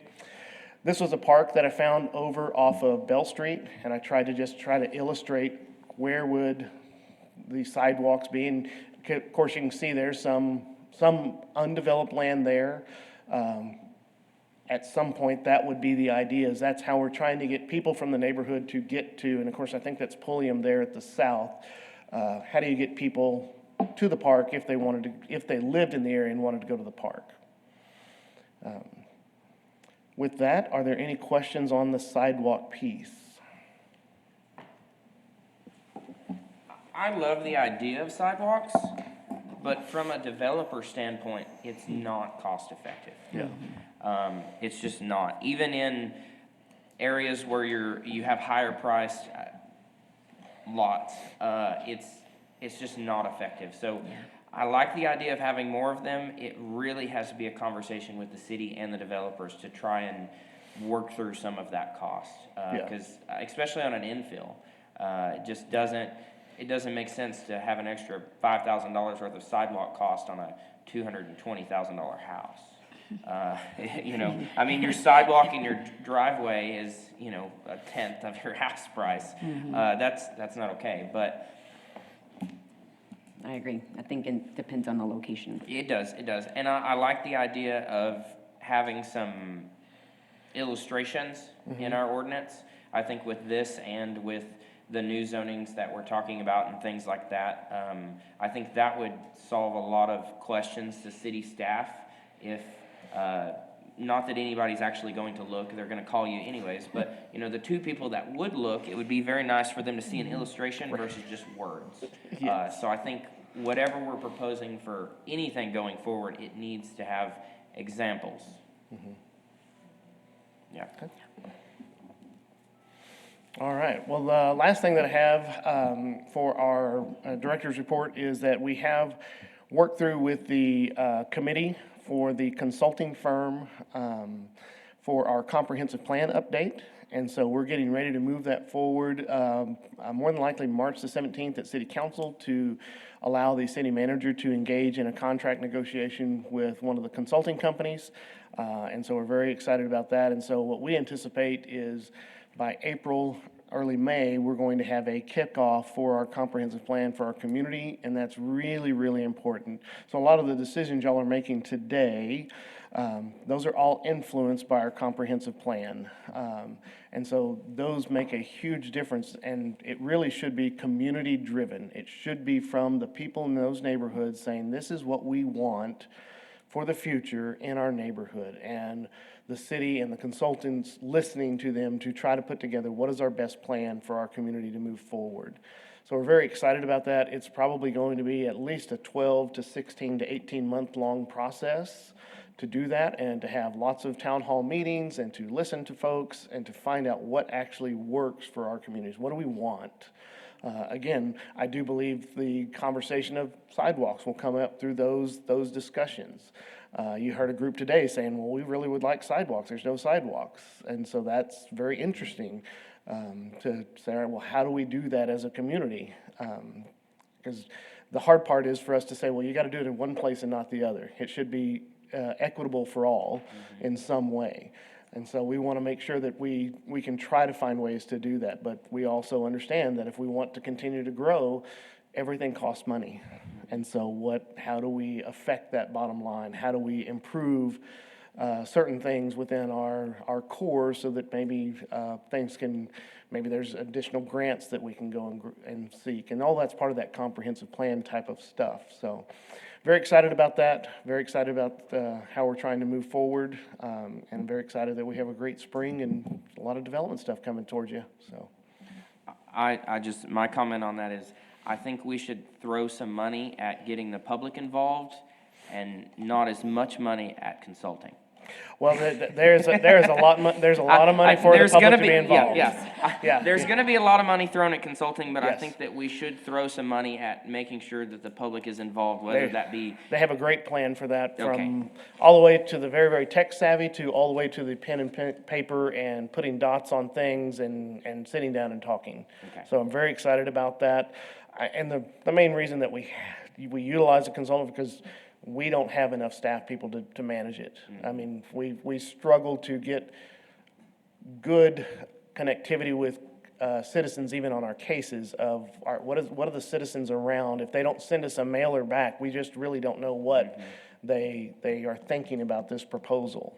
And so that's the main reason why we have a consultant help us with that. But you'll see all of our pretty faces out there trying to help them as much as we can, trying to interact with our community, trying to find out what neighborhoods want what, and move forward from there.